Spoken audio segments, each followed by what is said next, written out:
vamos con este video que más de análisis ahora es un video de reflexión. Porque la verdad es que yo quedé muy, independientemente de lo que pasó con Córdoba, que creo que termina por dejarnos un sabor amargo, no ensuciar, pero sí dejarnos un sabor amargo de lo que fue la final de la Nations League.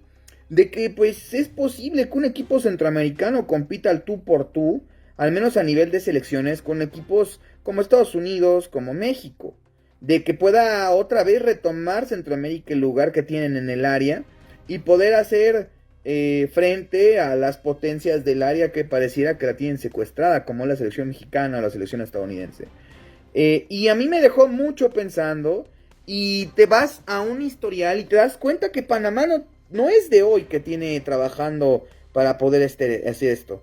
Y te pones a pensar el resto de Centroamérica como la mayoría, la gran mayoría no ha trabajado en lo absoluto para poder salir de ese hoyo y simplemente nos vamos a los resultados de del repechaje de la Copa Oro, como exceptuando por Costa Rica, que la verdad, independientemente de que creo que sí trabaja muy bien y que ha trascendido en un mundial, que ha tenido una generación dorada, que ha hecho cosas más interesantes que el resto de Centroamérica históricamente, porque también hay que recordar que en su primer mundial Costa Rica, en Italia 90, termina por calificar a octavos de final, ¿eh? Y rescató resultados interesantes en un grupo complicado, compartiendo con Suecia, con Brasil, y con Escocia. Terminó ganando a la Escocia, empatando con Suecia. Con Brasil perdió, pero con una poca diferencia. Y Checoslovaquia lo terminó echando en octavos de final, ¿no?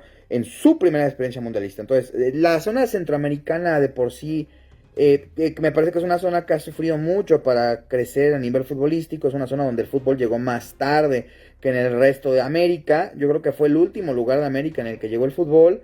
Porque en Sudamérica sabemos que fue donde primero llegó, ¿no? En Argentina, que creo que ahí está el club más antiguo de toda América, con las migraciones europeas, en Brasil y demás.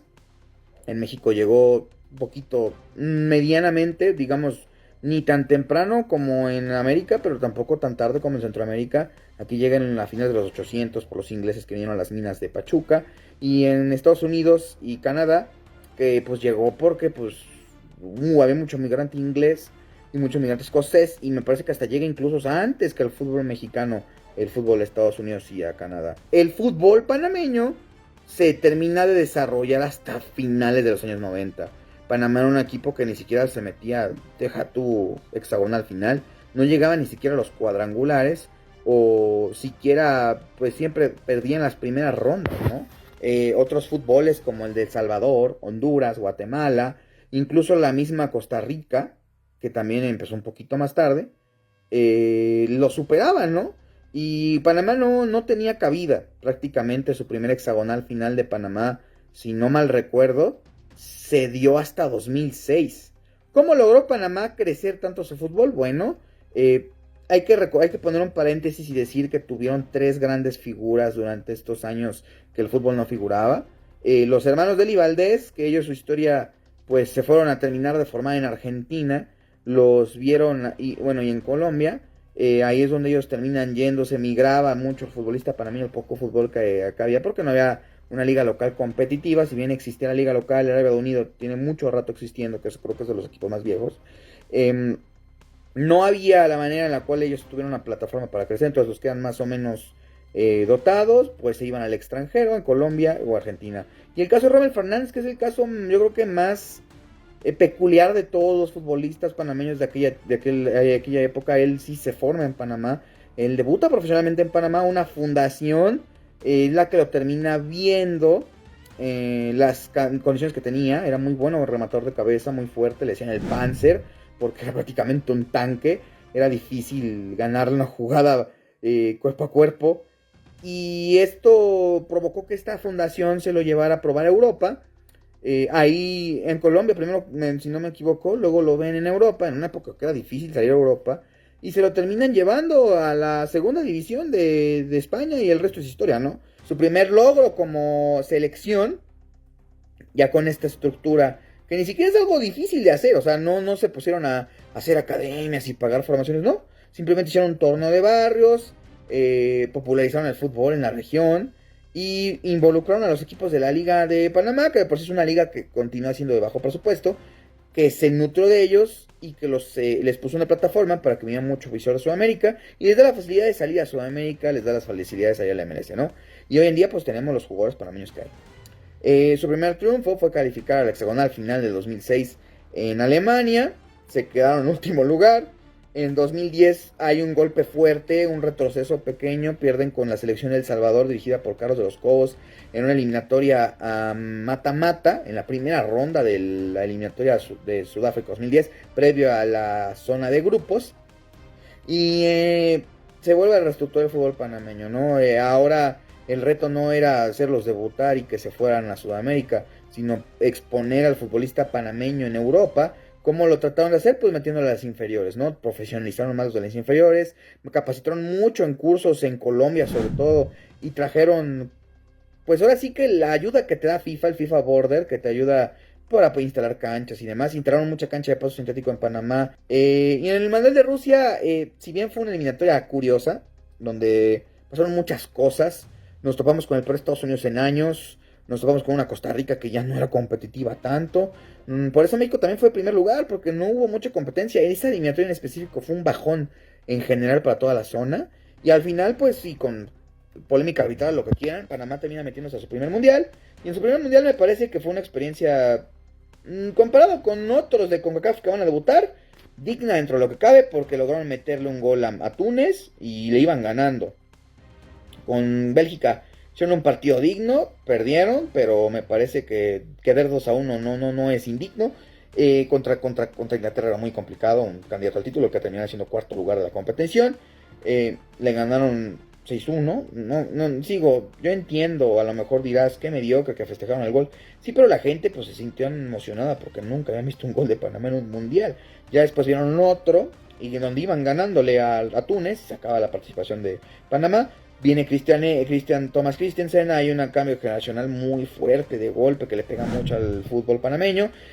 Los jugadores siguieron distribuyéndose, empezó a aparecer ahora en sub-23, ¿no? Ganando la Esperanza de Toulon. Y pues ya lo que sabemos, ¿no? El conjunto panameño se mete al 2022, mantiene a Christensen y son el mejor equipo de Centroamérica hoy en día, ¿no?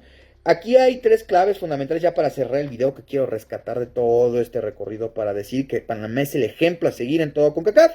El primero es que tuvieron un proyecto desde el principio, popularizar el fútbol, hacer que lo jueguen los niños, luego a esos niños darles proyección para los que son talentosos, se vayan, debutan aquí en Primera División y se vayan a otros lugares. Ok, ya los estoy debutando, ya están saliendo en otros lugares, pues voy a poner capacitación, voy a profesionalizar a los técnicos de inferiores. ¿Para qué? Para que salgan con mejor calidad. Y ya no pensemos en ir a Perú, en ir a Colombia, ahora pensemos en ir a México, Estados Unidos.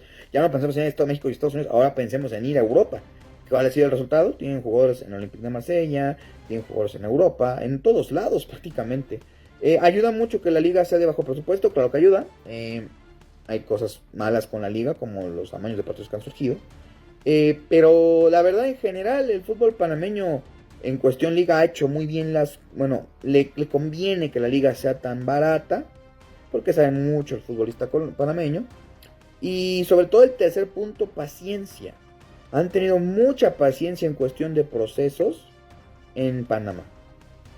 Ejemplo, Albolillo Gómez no fue en 2014, lo aguantaron y terminó yendo en 2018. Aquí Stan Eriksen no fue en 2022, lo aguantaron, terminaron yendo, van a terminar ahí y de primer lugar en 2026. Yo creo que esa es la clave. Guatemala, El Salvador, Nicaragua. Creo que El Salvador y Nicaragua también es para hacer un video aparte de ellos dos.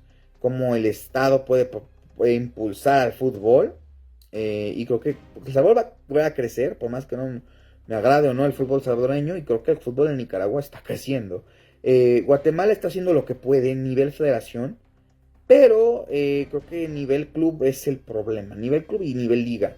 Y Honduras está perdido. Honduras sí no sabe ni para dónde va.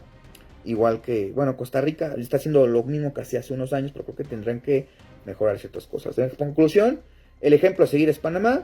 Hay que tener un proyecto y una iniciativa primero que nada. Esa cual sea.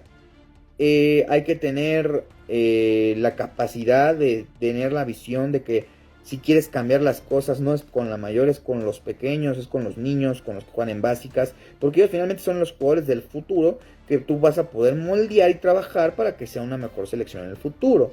Y número 3, tener paciencia con el proyecto y con lo que sabes que haces. Que el hecho de que Christiansen siga en su puesto, a pesar de no haber ido a una Copa del Mundo, pues habla de que Panamá tiene una visión más allá, ¿no? No como otras federaciones o aficiones o prensas que porque pierdes un partido contra Guyana ya te quieren colgar, ¿no? Pero bueno, eso es tema para otro video. Que tengan una excelente noche, les saludo a su amigo Juan Renaldo Aronelas. Hasta luego.